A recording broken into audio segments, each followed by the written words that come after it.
Welcome back to the Green Beans Go channel. It's your host, me, and my question is, why are chestnut praline lattes $7.24 from Starbucks? I was fine paying $6, like low $6, for a holiday beverage from Starbucks, but we're past the $7 threshold for a drink. Something needs to be done. Hopefully we can hit some touchdown picks and we can afford a Starbucks chestnut praline venti latte. One announcement for you.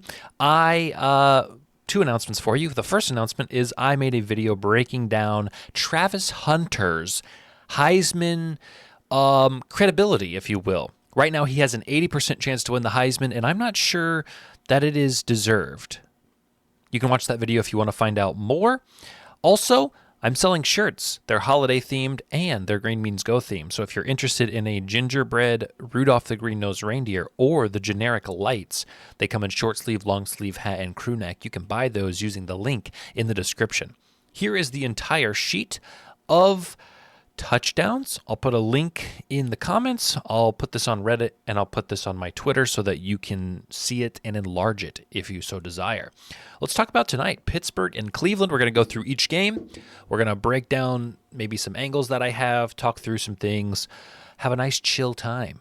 This game, a divisional matchup. I saw a stat yesterday that Mike Tomlin, for as good as he is against rookie QBs, for as good as he is against Lamar Jackson, he struggles on Thursday night on the road. I wanted to say he either has won 2 games in his career or 0. It's like 0 to 2 games out of like 9. Okay, so overwhelmingly bad is Mike Tomlin and the Pittsburgh Steelers on Thursday Night Football on the road. Cleveland's pretty bad at giving up touchdowns to the wide receiver position, and while Pittsburgh's numbers don't necessarily show promise, only 6, we have to keep in mind that was a Justin Fields offense for a while, and now Russell Wilson is in, and Russell Wilson looks good. So maybe you want to target a George Pickens, a Mike Williams, a Calvin Austin, a Van Jefferson this evening. Something that I find interesting is that Cleveland's defense, as far as first touchdowns allowed down here, they've allowed 4 to the wide receiver. George Pickens loves to score first. So if you want to have a little fun tonight, maybe have a little bit of a large reach, look at George Pickens' first TD. My guess he's around plus 800, maybe a little low actually. I would play him around plus 800 if that's what he is. I have not checked yet, so I would do that. Minnesota and Chicago. Minnesota dominates first touchdown scored in this matchup, 7 scored as opposed to 2 allowed, whereas Chicago is 6 allowed as opposed to 3 scored. Otherwise, maybe you want to look at Chicago's wide receivers. Again, kind of a situation where we don't see a lot of promise from Chicago, but their offensive coordinator has been fired. They have a new offensive coordinator, and I do think that bodes better for the DJ Moore, Keenan Allen, and Rome Odunze of the Chicago Bears. However, Moore left with an injury last week. I believe he did come back, but you may want to check on his status before you do anything crazy. And, you got to kind of trust Caleb Williams, who hasn't looked superb. So take that as you will. Detroit and Indianapolis. I haven't highlighted anything because if I highlighted anything, it would be highlighting everything. Detroit, the best offensive team statistically in the National Football League right now. 19 running back touchdowns, 15 wide receiver touchdowns, 5 to the tight end, and 1 for Jared Goff. As for Indianapolis, it's tough to say. They've gone back and forth between QBs all season. They've had injuries to Jonathan Taylor for a chunk of the time. Pittman's been out at the wide receiver position. Just very inconsistent in terms of what we can expect for this offense. And Detroit's defense has been good. So, I said last week as a joke, just play every Detroit player and you'll probably win. And I highlighted like 4 of them, and I think all of them scored, except Sam Laporta, who didn't end up playing. But we hit everything else, or we would have hit everything else. So, I say that as a joke, but there's some merit to it. So, I don't know what to say besides just play every Detroit player. New England and Miami. Miami's defense is allowing 13 running back touchdowns, 5 to wide receiver, which is pretty low in the league, and none to the quarterback, 2 to the tight end. So maybe you like a Stevenson action here, Ramondre Stevenson for New England. JaMychal Hasty, you could make an argument for it, but I imagine that's a bit of a reach. Otherwise, A divisional game, again, I like to shy away from divisional games because they're typically lower scoring, teams that know each other. So not too interested in many of the plays in this one. Tampa Bay and the Giants, keep in mind, the Giants are benching Daniel Jones, and they are starting. Is this Mike? Like, I feel good about where this Mike is, but now that I look at myself, it's like, oh, that's kind of like right in my face. So we're going to move it down a little bit.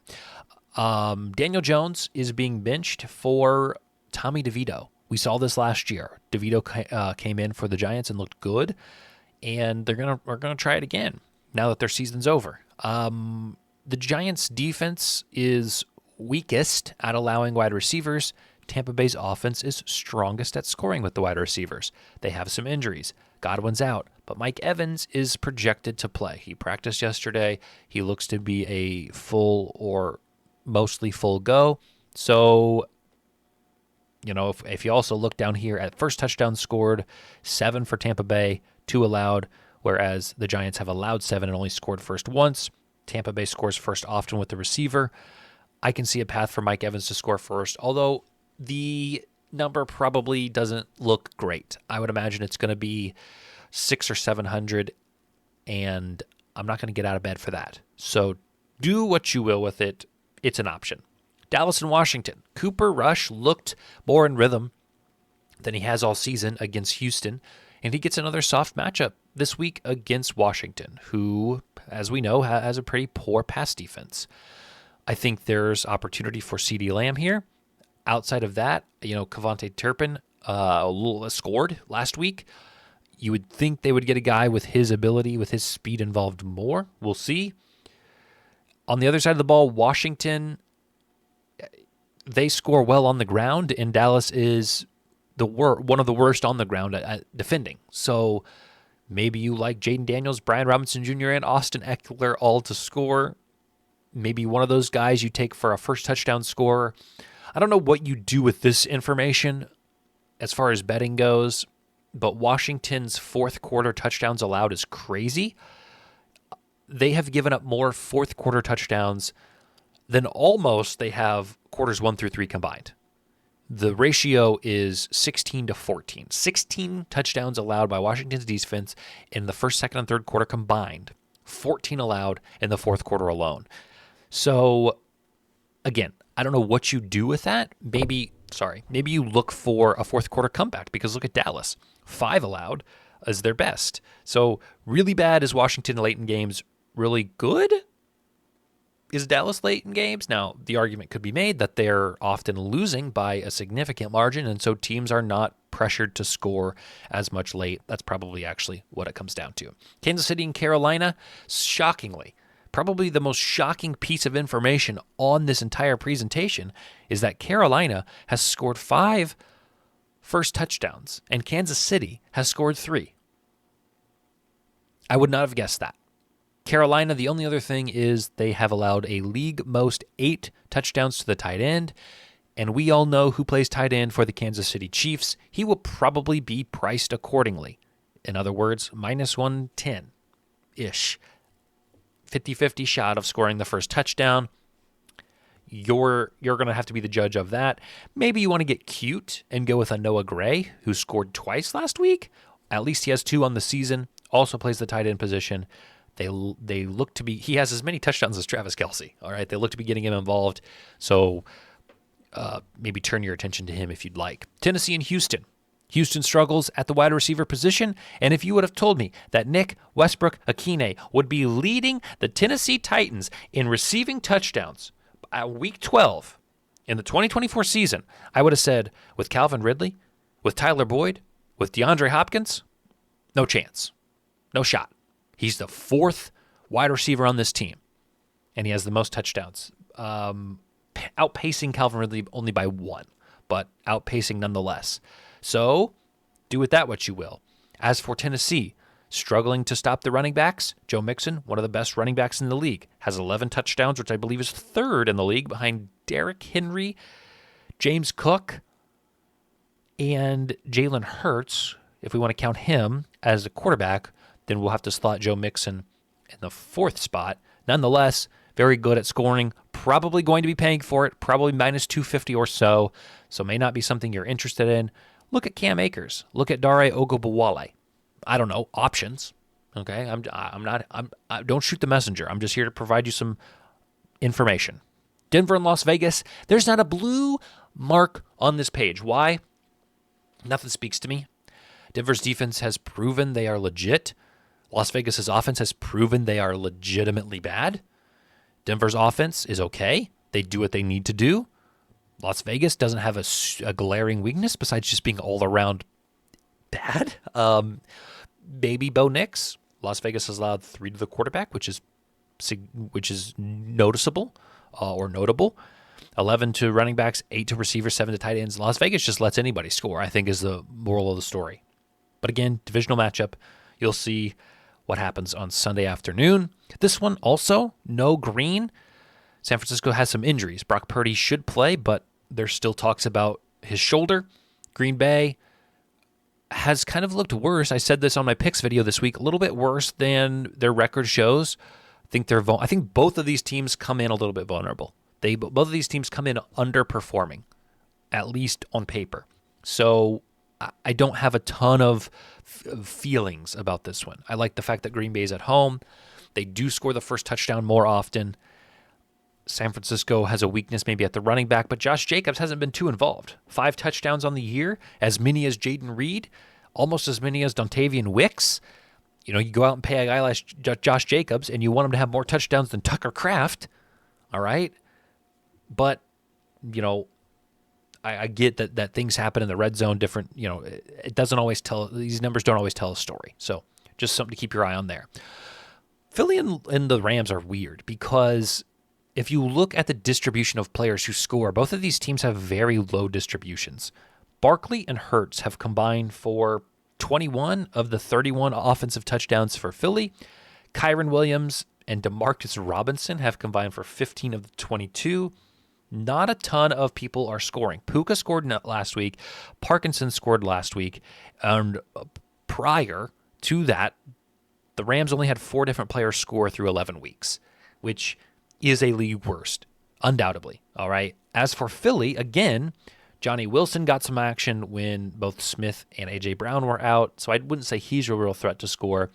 Dallas Goedert, you would expect to be more involved in the red zone, but when you have a guy like Barkley and Hurts, it's very difficult to get action around. You kind of have to score outside of the 10-yard line because once they get in the 10-yard line, it's going to be Barkley or Hurts. Now, the Rams haven't allowed a quarterback to score all year. Philly has scored the most quarterback touchdowns all year. I think that changes this week. So if you look at this and you say, well, I want to take Hurts, but the Rams don't allow QB, throw it out the window. The matchup's not the same. The Rams have not faced a team that has the ability and the desire to run the ball like the Eagles do. Wide receivers also seem to be pretty weak for the Rams, so maybe this is the week that A.J. Brown or Devontae Smith is able to score. Outside of that, Philly first touchdown looks pretty good. 7 compared to 8 allowed, 2 scored compared to 3 allowed. It's very black and white here. Now, it is on the road. This one might be the prime time. This might be the Sunday night game, so I don't know if you buy into the Rams are going to get up for this game. Their defense is going to be, the crowd's going to be, you can factor all that in however you feel like it, but the data says Philly scores first, and the Rams are not great at scoring first. Baltimore and the Chargers is your Monday night game. Jim Harbaugh playing John Harbaugh.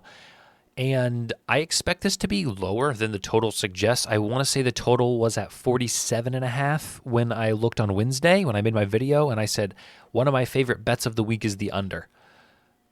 2 teams, 2 brothers, 2 strong defenses, mostly, take out Baltimore's inability to stop the pass, and they have a pretty good defense.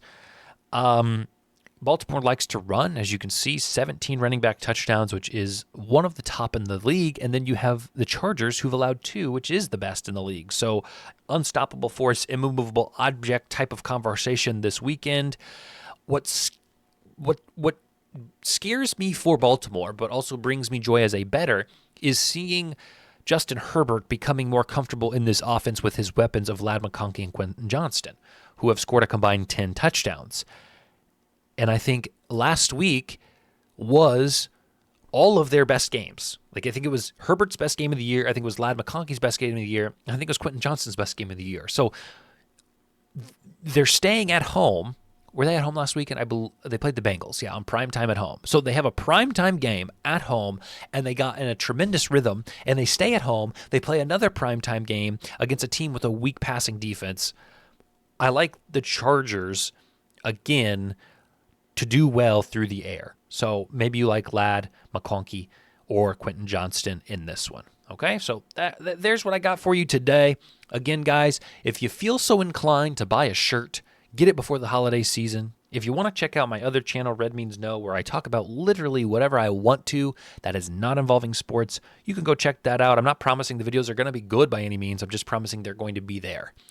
And lastly, if you want to hear what I feel about Travis Hunter and the Heisman and potentially some other dark horse candidate, I might make another video soon about some other options. I mean, this one was more about Travis Hunter and how much he deserves the award, but I think another video could be made about some dark horses right now before this week's plays out, because I think, not to give this too much in this video away, but I think if Colorado Buffaloes lose to Kansas this weekend, the odds shift, and I think he becomes less of a favorite. Again, he's minus 375 right now, 80% chance to win. So if you want to check that video out, please do. Share this with somebody who bets touchdowns. Share this with somebody who likes the NFL. Just share this with somebody. Make sure they watch, though. All right, we'll talk to you tomorrow for our underdog picks, and we'll keep it rolling.